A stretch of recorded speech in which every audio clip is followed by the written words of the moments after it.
네, 안녕하세요.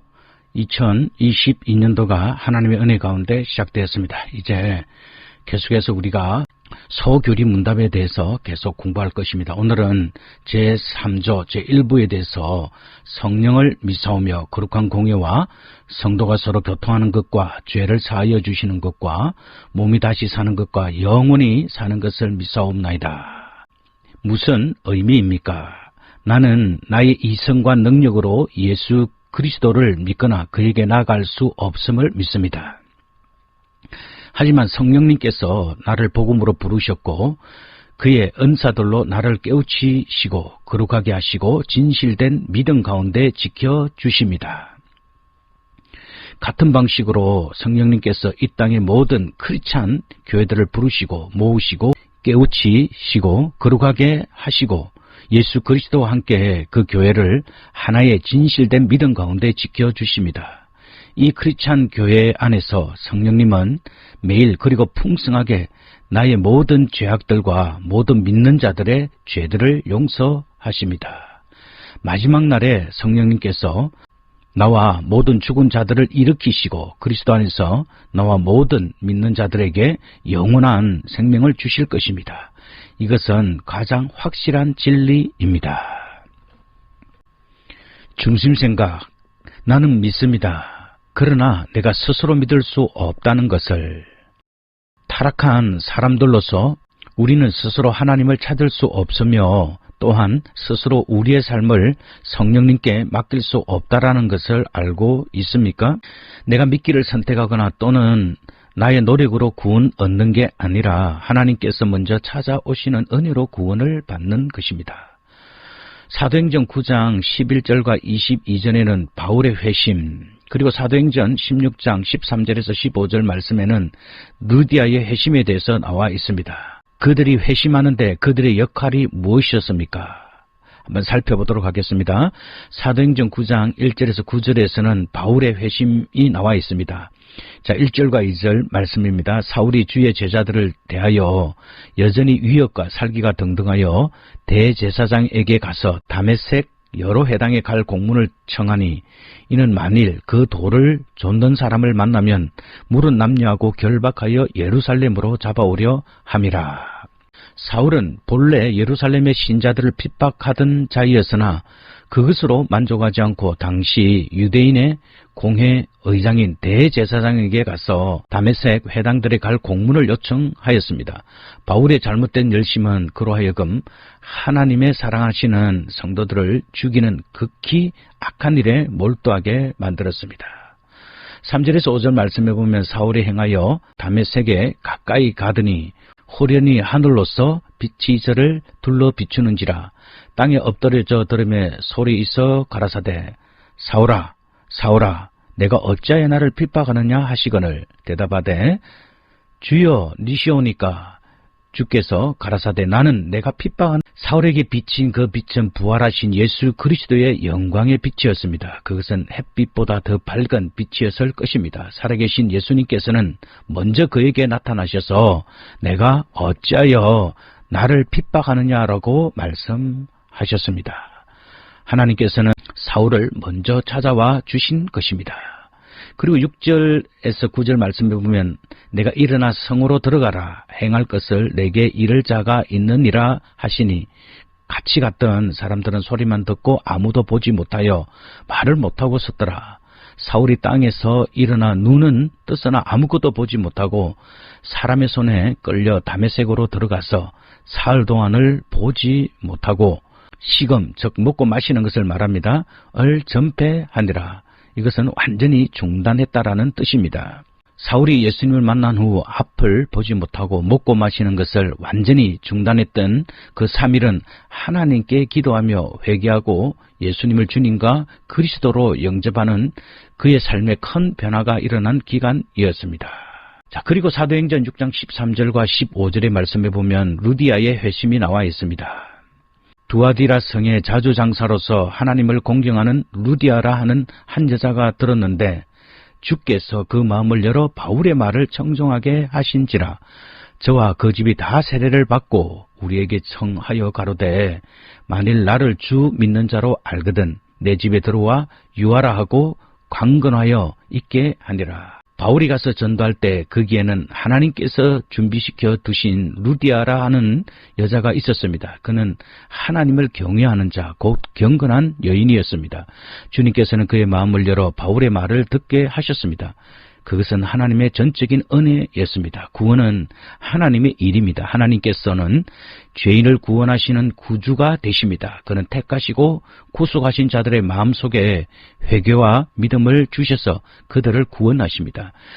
루디아는 바울이 전하는 복음을 믿었고 그와 그의 가족들은 그 밤에 세례를 받았습니다. 구원은 개인이 예수 그리스도를 믿음으로 얻지만 가정에서 한 사람이 구원을 얻으면 나머지 가족들에게도 구원이 가까운 것입니다. 먼저 믿은 이가 다른 가족들을 위해 기도하고 전도하며 본을 보이는 것은 헛되지 않을 것입니다. 크리스찬으로서 우리는 성령님께서 우리를 예수 그리스도를 믿는 구원의 믿음으로 인도하심으로 우리를 하나님의 백성으로 만들어 주셨다는 것을 고백합니다. 그 믿음은 성령님께서 복음의 선포를 통해 우리의 마음에 주신 것입니다. 믿음을 선물로 주신 성령님께 감사의 기도를 간단하게 드리십시오. 우리를 많은 세상 사람 가운데 우리들을 불러주시고 성령님께서 우리 마음속에 들어와 주셔서 구원의 선물인 예수 그리스도를 알게 하시고 또 예수 그리스도를 주로 고백하게 하시고 그분을 따라갈 수 있는 귀한 믿음을 주신 성령님 감사합니다. 내 마음속에 늘 계셔서 성령님께서 진리 가운데로 인도하는 귀하고 복된 삶을 살 수 있도록 주님께서 인도해 주시옵소서. 예수님이 귀하신 이름으로 기도드립니다. 아멘. 교리문답 깊게 읽기 1. 예수님의 은혜로우신 주권 아래 내가 어떻게 인도되었습니까? 성령님은 복음의 약속을 나에게 주심과 그 복음을 통해 그리스도를 믿는 믿음을 내게 주심으로써 나를 예수님께 이끌어 주셨습니다.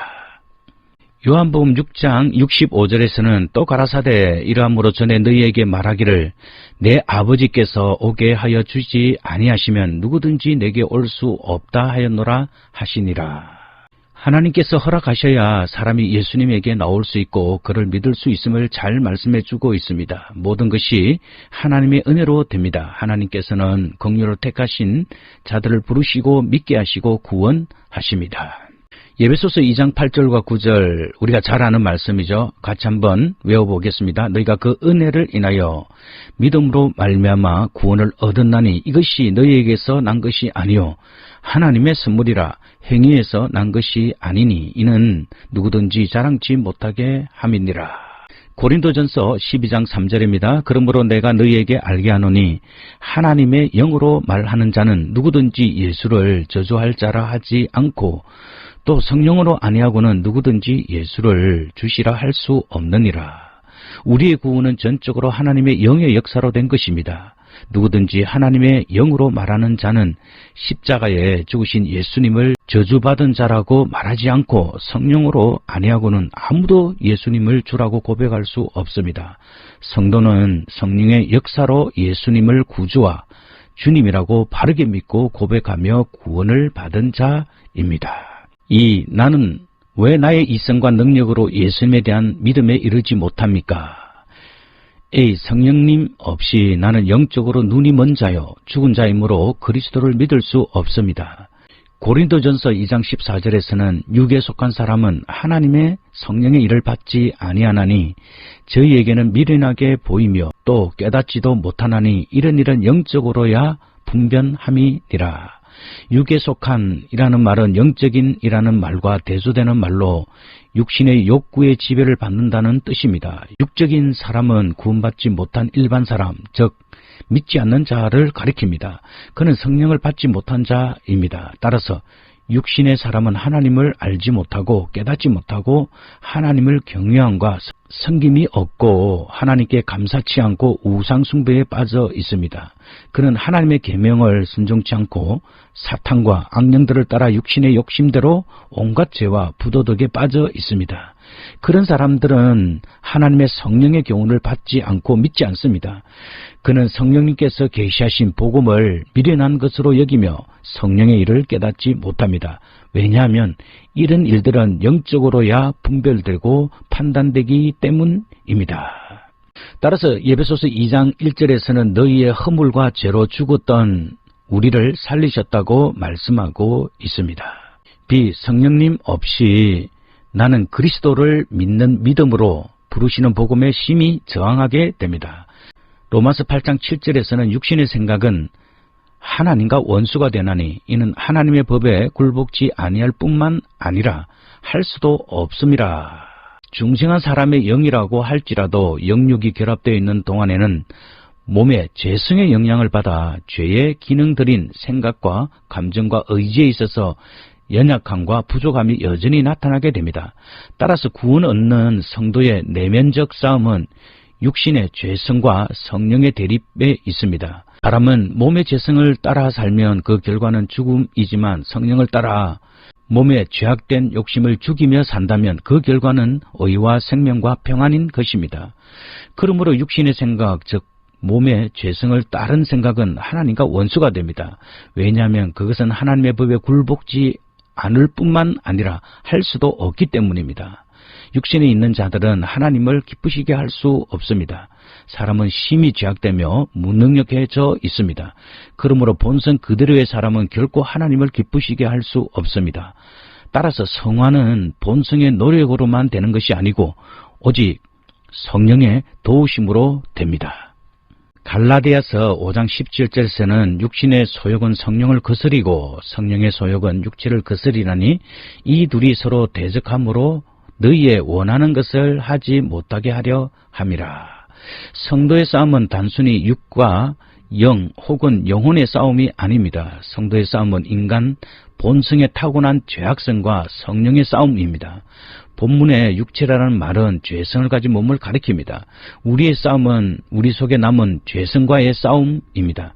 성도의 마음속에는 두 개가 대립되는 원리가 있습니다. 그것은 몸에 남은 죄성과 영혼에 새로워진 성령이라는 두 원리입니다. 후자를 사도 바울은 로마서 7장에서 속사람, 마음의 법 또는 생각이라고 표현하였습니다. 성도는 성령을 쫓아 행함으로 몸에 남은 죄성을 극복하여야 합니다. 이것이 바로 성화의 방법입니다. 만일 성도가 성령의 도우심과 인도하심을 받지 못한다면 실패할 수밖에 없을 것입니다. 그러나 만일 그가 성령의 도우심과 인도하심을 받는다면 그는 몸의 죄성과 죄악된 욕심을 극복할 수 있습니다. 이것이 바로 루트 교인들이 예수님을 영접하는 결정을 한다라는 말을 하지 않는 이유입니다. 대신에 우리를 부르시고 복음을 통해 믿음에 이르시게 하시는 성령의 사역을 강조합니다. 예수님께서는 나를 따르라고 말씀하셨을 때 성령에 의한 그의 말씀은 우리로 하여금 죄에서 돌아서서 예수님을 믿고 따르도록 하는 능력을 가지고 있었습니다. 3. 성령께서 복음으로 나를 부르셨다는 것의 의미는 무엇입니까? 복음을 통해 성령님은 우리를 그리스도의 죽음과 부활에 기초한 새로운 삶을 나에게 약속하심으로써 나를 믿음으로 초대하시고 믿을 수 있도록 하십니다. 데살로니가 후서 2장 14절에서는 이를 위하여 우리 복음으로, 자, 여기서 복음이 강조되어 있죠. 너희를 부르사 우리 주 예수 그리스도의 영광을 얻게 하려 하심이니라 라고 말씀하고 있고, 로마서 1장 16절에서는 내가 무엇을 부끄러워하지 아니하노니 복음을 부끄러워하지 아니하노니, 따라서 이 복음은 모든 믿는 자에게 구원을 주시는 하나님의 능력이 됨이라. 첫째는 유대인에게요 또한 헬라인에게로다. 로마서 10장 17절에서는 그러므로 믿음은 들음에서 나며 들음은 그리스도의 말씀으로 말미암느니라. 베드로전서 1장 23절과 25절에서는 너희가 거듭난 것이 썩어질 씨로 된 것이 아니요 썩지 아니할 씨로 된 것이니, 자, 이 썩지 아니한 씨가 무엇인지 말씀해주고 있습니다. 하나님의 살아있고 항상 있는 말씀으로 되었느니라. 오직 주의 말씀은 세세토록 있도다 하였으니 너희에게 전한 복음이 곧 이 말씀이니라. 따라서 성령님께서는 이 복음을 통하여서 우리를 하나님의 자녀로 부르시는 것입니다. 4. 성령님의 은사들로 나를 깨우친다는 것은 무슨 의미입니까? 말씀, 세례, 주의 성찬이라는 성령의 선물들을 통해 나에게 그리스도를 알려주십니다. 데살로니가전서 1장 5절에서는 이는 우리 복음이 말로만 너희에게 이른 것이 아니라 오직 능력과 성령과 큰 확신으로 된 것이니 우리가 너희 가운데서 이를 위하여 어떠한 사람이 된 것은 너희 아는 바와 같으니라 라고 말합니다. 이는 이라는 말은 데살로니가 교인들이 하나님의 선택을 받았다는 증거를 말합니다. 그것은 그들의 진실한 믿음 생활이었습니다. 우선 사도 바울은 그가 전한 복음이 말로만 그들에게 전달된 것이 아니고 능력과 성령과 큰 확신으로 되었다고 말합니다. 불신자는 영적으로 죽은 자이기 때문에 그를 살리는 것은 사람이 할 수 없고 성령님께서만 할 수 있습니다. 성령님께서는 능력으로 일하셨고 사도 바울에게 큰 확신을 주셔서 복음을 전극해 하셨습니다. 전도자가 자기도 믿지 않는 내용을 남에게 전하여 믿게 할 수는 없을 것이지만 사도 바울이 큰 확신을 가지고 전가한 복음은 사람들을 구원하는 결실을 가져왔던 것입니다. 5. 성령으로 거룩하게 된다는 것의 의미는 무엇입니까? 성령님께서 나를 거룩하게 하신다는 것입니다. A. 성령은 먼저 나를 주 예수님께로 인도하시고 믿음으로 성령의 선물들을 받게 하심으로써 나를 거룩하게 하십니다. 고린도 전서 6장 11절에서는 너희 중에 이와 같은 자들이 있더니 주 예수 그리스도의 이름과 우리 하나님의 성령 안에서 씻음과 거룩함과 의롭다 하심을 얻었느니라.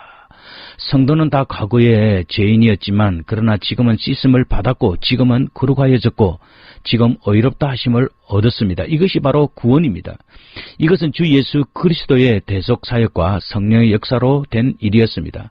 우리는 우리의 의로운 행위가 아니고 오직 하나님의 은혜와 예수 그리스도의 대속으로 구원을 받았습니다. 그러므로 우리는 계속 불의한 행위 가운데 계속 죄 가운데 머물러 있어서는 안 됩니다.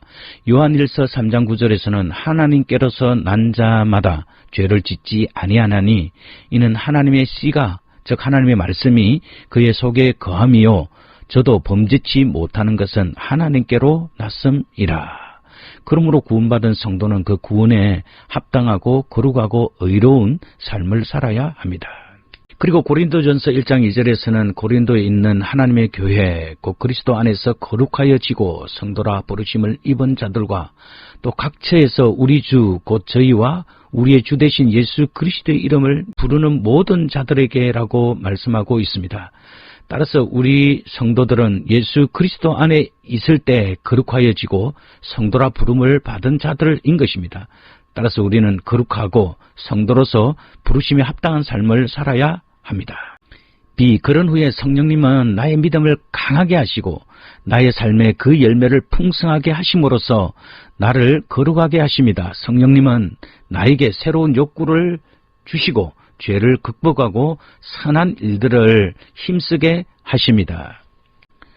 시편 51편 10절에서는 하나님이여 내 속에 정한 마음을 창조하시고 내 안에 정직한 영을 새롭게 하소서 라고 시편 기자는 노래하였습니다. 사람의 본성은 부정하며 죄는 마음을 더욱 더럽힙니다. 그러나 하나님의 구원은 마음의 변화, 즉 생각과 감정과 의지의 변화를 가져오게 됩니다. 또 하나님께서는 우리 속에 정직한 영을 새롭게 해 주십니다. 그것은 의지의 새로움을 나타냅니다. 따라서 우리는 견고한 의지를 가지고 결심하며 의와 선을 실천해야 합니다. 갈라디아서 5장 22절과 23절에서는 성령의 9가지 열매가 나와 있습니다. 오직 성령의 열매는 사랑과 희락과 화평과 오래 참음과 자비와 양성과 충성과 온유와 절제니 이와 같은 것을 금지할 법이 없느니라. 이 성령의 9가지 열매인데 이것을 외우는 방법은 맨 앞에 글자 사희화 오자양 충온절 이렇게 외우면 됩니다. 사희와 오자양 충온절 이렇게 외우시면 9가지 열매들을 생각해낼 수 있습니다. 그러면 이 9가지 열매들을 간단하게 살펴보도록 하겠습니다. 성령의 열매는 성령의 인도하심을 받는 바른 신앙생활 안에서 자연스럽게 맺혀지는 한 성령의 여러 요소들이라고 생각이 됩니다. 성령의 첫 번째 열매는 사랑입니다. 사랑은 최고의 덕을 말합니다. 천국은 서로 사랑하는 자들만 거하는 세계입니다. 사랑은 하나님의 사랑과 사람 사랑을 다 포함합니다. 하나님께서 주신 계명의 요점은 마음을 다하고 성품을 다하고 힘을 다하여 하나님을 사랑하는 것이며 이웃을 우리의 몸과 같이 사랑하는 것입니다. 그것은 가족 사랑, 교인들 간의 사랑, 그리고 이웃 사랑, 심지어 원수까지도 사랑하는 사랑으로 나타나게 됩니다. 성령의 두 번째 열매는 희락입니다. 성도가 들어갈 미래의 천국은 기쁨이 넘친 세계입니다. 범죄함으로 저주받은 세상은 슬픔과 근심 걱정이 많은 세상이지만 구원받은 우리는 기뻐할 이유를 주 안에서 발견하고 주 안에서 항상 기뻐하게 되어 있습니다. 항상 기뻐하는 삶은 하나님께서 우리에게 원하시는 삶입니다. 성령의 세 번째 열매는 화평입니다. 화평은 마음의 평안을 가리킵니다. 예수님께서는 수고하고 무거운 짐 인생들에게 편히심을 주시려고 오셨습니다. 우리는 예수 그리스도 안에서 참된 평안을 누립니다. 화평은 또 다른 사람들과의 화목을 포함합니다. 성령을 따라 사는 성도는 남과 싸우지 않고 원수를 맺지 않습니다. 성령님께서는 우리 속에 참된 평안을 주시고 다른 사람들과 화목하게 하십니다. 그리고 성령의 네 번째 열매는 오래 참음입니다. 하나님의 약속을 믿는 자는 오래 참고 기다릴 수 있습니다. 또 이웃을 사랑하는 자는 오래 참을 수 있습니다. 우리는 모든 일에 조급하지 말아야 하고 쉽게 분노하거나 낭망하지 말아야 합니다. 모든 일은 하나님께서 정하신 때가 있습니다. 우리는 그때를 참고 기다려야 합니다. 그동안 하나님께서는 우리에게 어려운 일들을 주시는 것은 우리로 온전한 인격이 되게 하시기 위함입니다. 성령의 다섯 번째 열매는 자비입니다. 자비는 친절함이라는 뜻입니다. 하나님께서 우리를 향해 친절하시고 자비로우시듯이 우리도 다른 사람들을 향해 친절하고 자비로운 마음을 가져야 합니다. 성령의 여섯 번째 열매는 양선입니다. 양선은 선한 마음입니다. 그것은 남에게 영육간의 피해를 주지 않고 유익을 주는 마음입니다. 우리는 남에게 유익을 주고 교회에 덕을 세우는 언행을 하여야 합니다. 성령의 일곱 번째 열매는 충성입니다. 충성은 믿음이 충만하여 믿을 만한 상태를 가리킵니다. 사람에게 있어서 신임성은 매우 중요한 덕목입니다. 아무리 많이 배우고 재능이 뛰어나도 믿을만 하지 못한 사람은 무슨 일에 쓰임받기가 어렵습니다. 맡은 자들에게 필요한 것은 충성이며 우리는 하나님 앞에 죽도록 충성하여야 합니다. 성령의 여덟 번째 열매는 온유입니다. 온유는 겸손한 마음입니다. 교만은 하나님께서 미워하시는 첫 번째 악입니다. 우리는 모든 교만을 버리고 예수님의 품성인 온유와 겸손의 덕을 가져야 합니다. 성령의 아홉 번째 열매는 절제입니다. 절제는 우리의 삶에 여러 면과 관계되어 있습니다. 이것은 1차적으로 술이나 오락에 적용되지만 그것은 우리의 감정이나 시간과 물질을 사용해도 적용이 됩니다. 하나님께서 주신 정당한 욕구나 즐거움은 죄가 되지 않습니다.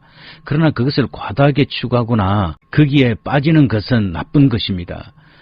잠언 16장 32절에서는 노하기를 더디하고 자기의 마음을 다스리는 자가 성을 빼앗는 용사보다 낫다고 말하고 있습니다. 그리고 23절 끝에 이 같은 것을 금지할 법이 없느니라 라는 말은 이 같은 것을 율법이 거스리지 못하느니라 라는 뜻입니다.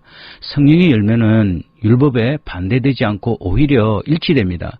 성령의 열매는 실상 율법의 성취인 것입니다. 따라서 우리는 성령을 따라 행함으로 율법의 요구를 이루게 됩니다.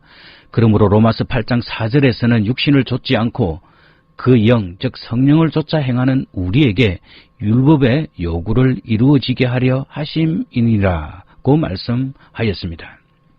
그리고 에베소서 2장 10절은 우리는 그의 만드신 바라 그리스도 예수 안에서 선한 일을 위하여 지으심을 받은 자니 이 일은 하나님이 전에 예비하사 우리로 그 가운데 행하게 하려 하심이니라. 그리고 디도서 2장 14절에서는 그가 우리를 대신하여 자신을 주심은 모든 불법에서 우리를 구속하시고 우리를 깨끗하게 하사 선한 일에 열심하는 친백성이 되게 하려 하심이니라 라고 말씀합니다. 즉 에베소서 2장 10절이나 디도서 2장 14절에서는 바로 하나님께서 우리를 그리스도 안에서 하나님의 백성이 되게 하신 그 이유를 분명히 말씀해주고 있는데, 바로 이것은 하나님이 기뻐하시는 선한 일을 위하여 우리를 부르셨다라는 것입니다. 우리 마음속에 하나님을 바라보고 선한 일을 하려고 하는 이 마음이 있어야 진정한 하나님의 자녀인 것입니다. 오늘 새해 첫 성경 공부 이렇게 하였습니다. 다음 주에 계속해서 공부 더 할 텐데 이제 기도하도록 하겠습니다. 성령님, 예수 그리스도의 복음을 통해 주 예수 그리스도의 구원하는 믿음으로 나를 불러주심에 감사드립니다. 성령님 없이는 제가 예수님께로 나아갈 수 없었습니다. 성령님께서 나를 영과 생명의 말씀으로 나의 구주와 연합되게 하시고 나의 몸과 영혼을 거룩하게 하사 오직 그리스도만을 위해 살게 하소서.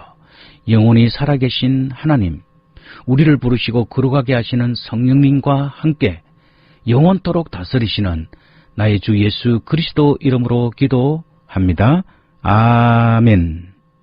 네, 오늘도 성경 공부하시느라 수고 많이 하셨습니다. 다음 주에 뵙겠습니다. 샬롬.